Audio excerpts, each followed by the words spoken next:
दोस्तों आज की भाग दौड़ भरी ज़िंदगी में सर दर्द होना एक बहुत ही कॉमन समस्या बन गया है। हमारे पास आज ओपीडी में ऐसे बहुत सारे मरीज आते हैं जो सर दर्द की समस्या से बहुत दिनों से परेशान हैं। उनमें से बहुत सारे ऐसे मरीज होते हैं जिनको ये लगता है कि उनका सर दर्द जो है ब्रेन ट्यूमर की वजह से हो रहा है। तो आइए दोस्तों, आज वर्ल्ड ब्रेन ट्यूमर डे पे हम बात करते हैं कि जब ब्रेन ट्यूमर होता है उसमें किस तरह का सर दर्द होता है और वो नॉर्मल सर दर्द से किस तरह से अलग होता है। तो आइए दोस्तों बात करते हैं ब्रेन ट्यूमर की। दोस्तों ब्रेन ट्यूमर से पहले हमको समझना होगा ट्यूमर क्या होता है।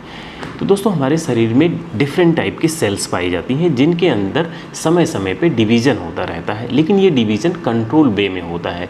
लेकिन यदि किसी सेल्स का डिवीज़न अनकंट्रोल हो जाए तो सेल्स एबनॉर्मली ग्रो करने लगती हैं, जिसको हम ट्यूमर बोलते हैं। दोस्तों यही अगर अनकंट्रोल डिवीज़न हमारे दिमाग के किसी सेल्स में हो जाए तो वहाँ पे भी ट्यूमर बनने लगते हैं, जिसको हम ब्रेन ट्यूमर कहते हैं। तो आइए दोस्तों बात करते हैं ब्रेन ट्यूमर के प्रकार के बारे में, कितने टाइप के ब्रेन ट्यूमर होते हैं। दोस्तों शोधकर्ताओं ने लगभग 150 से भी ज़्यादा ब्रेन ट्यूमर के बारे में पता लगाया है, लेकिन हेल्थ केयर प्रोवाइडर और डॉक्टरों ने ब्रेन ट्यूमर को दो भागों में बांटा है, प्राइमरी ब्रेन ट्यूमर और सेकेंडरी ब्रेन ट्यूमर। तो आइए जानते हैं प्राइमरी ब्रेन ट्यूमर क्या होते हैं। दोस्तों प्राइमरी ब्रेन ट्यूमर जो होते हैं ये हमारे दिमाग की सेल से ओरिजिनेट करते हैं, दिमाग के अंदर ही इनकी ग्रोथ होती है। और सेकेंडरी ब्रेन ट्यूमर जो होते हैं वो ऐसे ट्यूमर्स होते हैं जैसे कि ब्रेस्ट कैंसर या लीवर का कैंसर या प्रोस्टेट का कैंसर या किसी बोन में अगर ट्यूमर हो जाए और वहाँ का ट्यूमर दिमाग में फैल जाए तो हम उसको सेकेंडरी ब्रेन ट्यूमर कहते हैं। अगर बात की जाए प्राइमरी ब्रेन ट्यूमर की तो ये दो टाइप के होते हैं, ग्लियल सेल ट्यूमर और नॉन ग्लियल सेल ट्यूमर। तो दोस्तों सबसे पहले हम बात करेंगे ग्लियल सेल ट्यूमर के बारे में। हमें जानना होगा कि ग्लियल सेल्स क्या होती हैं। दोस्तों हमारे दिमाग के अंदर कुछ नॉन न्यूरल सेल्स होती हैं जो न्यूरॉन्स को सपोर्ट करती हैं, उनको न्यूट्रिएंट और ऑक्सीजन देती हैं और किसी न्यूरॉन्स की अगर डेथ हो जाती है तो उनको रिमूव करती हैं। तो ये होती हैं ग्लियल सेल्स। अगर इनके अंदर कोई ट्यूमर होता है तो इनको हम ग्लियल सेल ट्यूमर बोलते हैं। कुछ ट्यूमर्स होते हैं नॉन ग्लियल सेल ट्यूमर, जैसे हमारे दिमाग में नर्व्स हैं, ब्लड वेसल्स हैं, ग्लैंड हैं। अगर उनके अंदर कोई ट्यूमर होता है तो हम उसको नॉन ग्लियल सेल ट्यूमर बोलते हैं।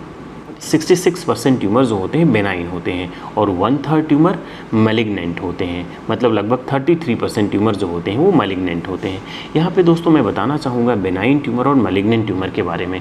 बेनाइन ट्यूमर वो ट्यूमर होते हैं जो जहाँ पे ओरिजिनेट होते हैं वहीं पे रहते हैं, एक जगह से दूसरी जगह स्प्रेड नहीं करते हैं। और मैलिग्नेंट ट्यूमर जो होते हैं जहाँ ओरिजिनेट करते हैं वो आसपास के एरिया में भी स्प्रेड कर सकते हैं। दोस्तों अगर ब्रेन ट्यूमर के इंसिडेंस की बात की जाए तो लगभग 1 लाख लोगों में से 5 लोगों को ही ब्रेन ट्यूमर होता है।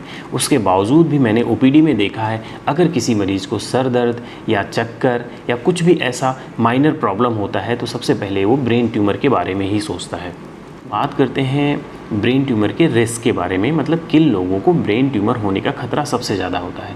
दोस्तों जो लोग इंडस्ट्रियल सॉल्वेंट को डील करते हैं या पेस्टिसाइड से घिरे होते हैं या कोई केमिकल का एक्सपोजर होता है या फिर आयनाइजिंग रेडिएशन जो सबसे ज़्यादा कॉमन होता है, अगर आपके ऊपर आपकी बॉडी पे आयनाइजिंग रेडिएशन का एक्सपोजर होता है तो आपको ब्रेन ट्यूमर का खतरा ज़्यादा हो जाता है।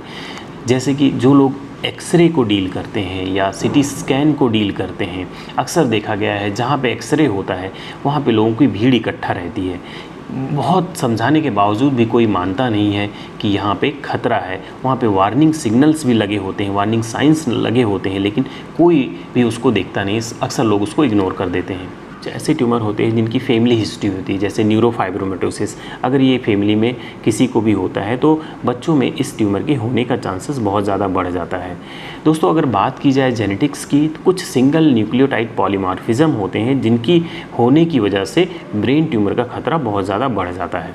अब बात करते हैं ब्रेन ट्यूमर के लक्षण के बारे में, मतलब क्या इसके प्रमुख सिम्टम होते हैं।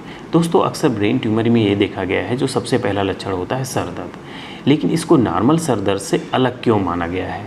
जो नॉर्मल सर दर्द होता है वो पेन किलर को रिस्पॉन्ड करता है। हम कोई भी सिंपल पेन किलर खाते हैं तो हमारा सर दर्द ठीक हो जाता है और काफ़ी दिनों तक ठीक रहता है। लेकिन अगर ब्रेन ट्यूमर की वजह से सर दर्द होता है तो दवाओं से इसमें आराम नहीं मिलता है और ये बहुत जल्दी होता रहता है। अक्सर सुबह जब हम सो के उठते हैं हमको उस समय फ्रेश महसूस होना चाहिए, लेकिन उस समय भी हमको सर दर्द होता है। और ब्रेन ट्यूमर की वजह से जो सर दर्द होता है उसमें मरीज़ अक्सर रात में भी उसकी नींद खुल जाती है। कुछ ब्रेन ट्यूमर ऐसे भी होते हैं जिसमें दौरा आने लगता है मरीजों को। अगर पहले से किसी मरीज़ में दौरे की हिस्ट्री नहीं है और अचानक से दौरा आता है, उस समय ये देखना होता है मरीज़ को क्या ये दौरा ब्रेन ट्यूमर की वजह से तो नहीं है। ब्रेन ट्यूमर होते हैं जिसमें स्पीच में डिफ़िकल्टी आने लगती है, मरीज़ को बोलने में दिक्कत होती है। कुछ ऐसे भी ट्यूमर हैं जिसमें ये देखा गया है कि मरीज़ को अक्सर चक्कर आता रहता है, क्योंकि हमारे ब्रेन में अगर इंट्राक्रैनियल प्रेशर बढ़ता है तो ड्राउसीनेस भी होती है, साथ साथ में चक्कर आने लगता है और उल्टी की शिकायत अक्सर बनी रहती है। यहाँ पे हमको अलग करना होता है ये उल्टी ब्रेन ट्यूमर की वजह से हो रही है या फिर जो माइग्रेन होता है, कभी कभी ऐसे मरीजों में भी उल्टी की शिकायत होती है। लेकिन इसमें जो उल्टी होती है ये सिंपल जो नाउजिया की ड्रग्स होती हैं उनसे रिलीव नहीं होता है, क्योंकि ये इंट्राक्रैनियल प्रेशर बढ़ने की वजह से वोमिटिंग हो रही होती है। दोस्तों, ब्रेन ट्यूमर की वजह से कभी कभी ये देखा गया है लोगों में लकवा की भी शिकायत होती है। शरीर का एक हिस्सा पैरालाइज हो जाता है, शरीर का एक हाथ काम नहीं करता है या तो पैर नहीं काम करता है। उस कंडीशन में भी हमको स्ट्रोक के साथ साथ ब्रेन ट्यूमर को भी इग्नोर नहीं करना चाहिए। कुछ ब्रेन ट्यूमर होते हैं जो ऑप्टिक नर्व को इन्वॉल्व करते हैं, या ऐसे बहुत सारे और भी ट्यूमर होते हैं जिनकी वजह से हमारे आई ऑर्बिट पे प्रेशर पड़ता है। उसकी वजह से हमको विजन में चेंजेस होते हैं, या तो हमको डिप्लोपिया हो जाएगा, एक ऑब्जेक्ट दो दो दिखाई देगा, या फिर हमको कम दिखाई देगा या धुंधला दिखाई देगा। दोस्तों, ये वीडियो का सबसे महत्वपूर्ण भाग है। इसमें आप खुद पता कर सकते हैं कि आपके दिमाग के किस हिस्से में ब्रेन ट्यूमर है। जैसे कि अगर आपको फ्रंटल लोब में ट्यूमर होता है तो आपकी पर्सनालिटी में चेंजेस आएगा, आपके बिहेवियर में चेंजेस आएगा, इमोशनल चेंजेस आएंगे। मरीज़ हो सकता है कभी रोए एक क्षण में, फिर वो हंसने लगे, उसकी पर्सनालिटी चेंज हो जाए। जैसे कि पहले वो शांत स्वभाव का था लेकिन अब वो उग्र होने लगा धीरे धीरे, और उसके अंदर मोटिवेशन की कमी आने लगे, या विजुअल चेंजेस होने लगे, या फिर उसको बोलने में दिक्कत होने लगे। दोस्तों, अगर ये लक्षण आ रहे हैं तो ये समझ लीजिए कि आपका ट्यूमर फ्रंटल लोब में है। दोस्तों, अब बात करेंगे हम पैराइटल लोब ट्यूमर के बारे में। दोस्तों, कुछ ऐसे सिम्टम होते हैं जैसे कि हैंड आई मूवमेंट।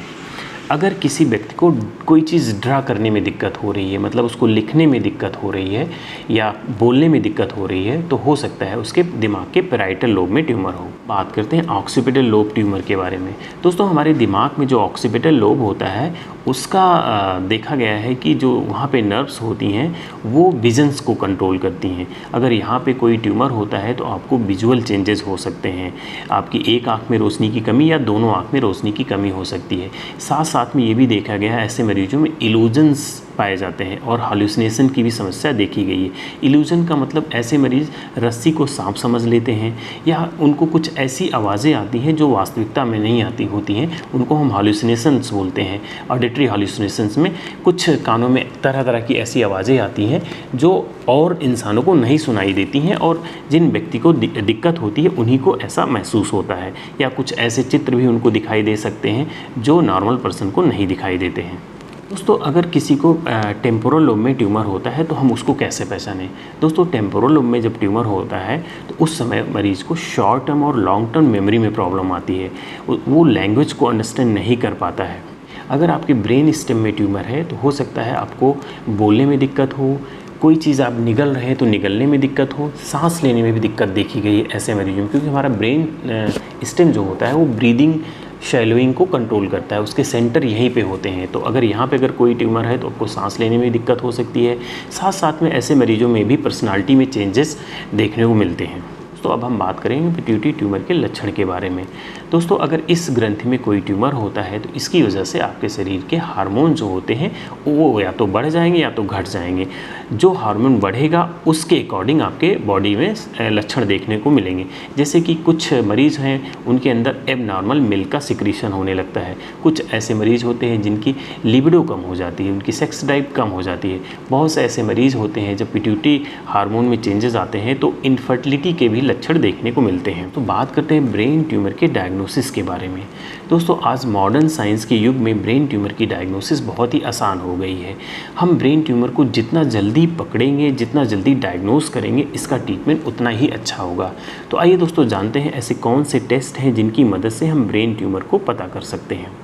तो दोस्तों, अगर किसी को ब्रेन ट्यूमर है या उसके लक्षण आ रहे हैं तो सबसे पहले डॉक्टर इसमें एमआरआई प्रेफर करता है। एमआरआई की मदद से दिमाग के अंदर ऐसे बहुत सारे स्ट्रक्चर होते हैं जैसे कि बोन और कुछ ब्लड वेसल्स और नर्व्स का स्टेटस भी हमको पता चल जाता है, कहाँ पे ब्रेन है ये पता चल जाता है। और अगर नहीं पता चलता है तो आजकल कुछ ऐसे भी टेस्ट हैं हम जिसमें इंजेक्शन देते हैं, जिसकी वजह से अगर दिमाग में कोई एबनॉर्मल ग्रोथ होती है तो वो चमकने लगती है।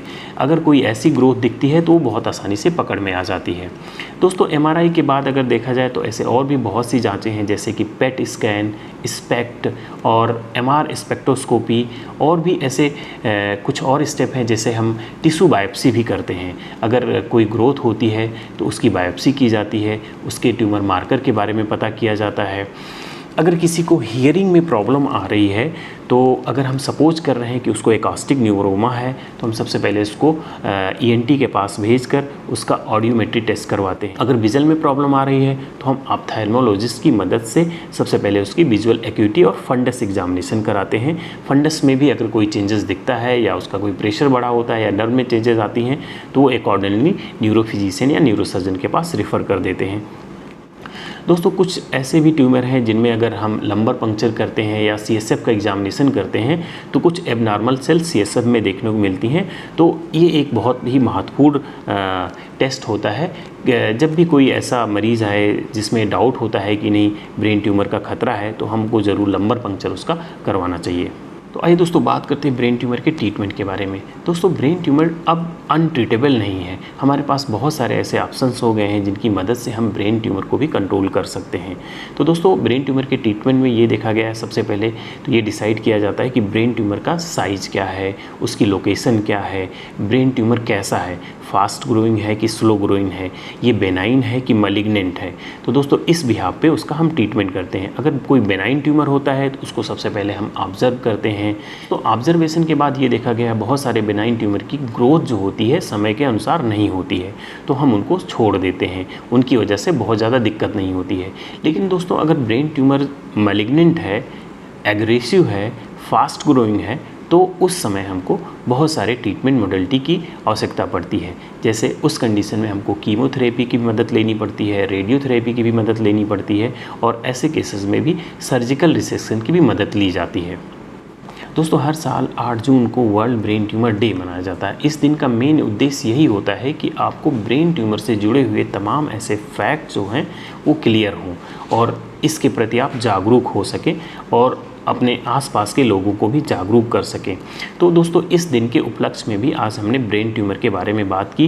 तो दोस्तों आशा करता हूं कि ब्रेन ट्यूमर से जुड़ी गई जानकारी जो वीडियो में दी गई आपको अच्छी लगी होगी और समझ में आया होगा। लेकिन फिर भी अगर कोई भी जानकारी आपको नहीं समझ में आई हो या कोई कन्फ्यूजन है ब्रेन ट्यूमर के से रिलेटेड तो आप कमेंट सेक्शन में आप हमको क्वेश्चन करके पूछ सकते हैं या ऊपर दिए गए नंबर पर भी आप हमको कॉल करके कंसल्ट कर सकते हैं।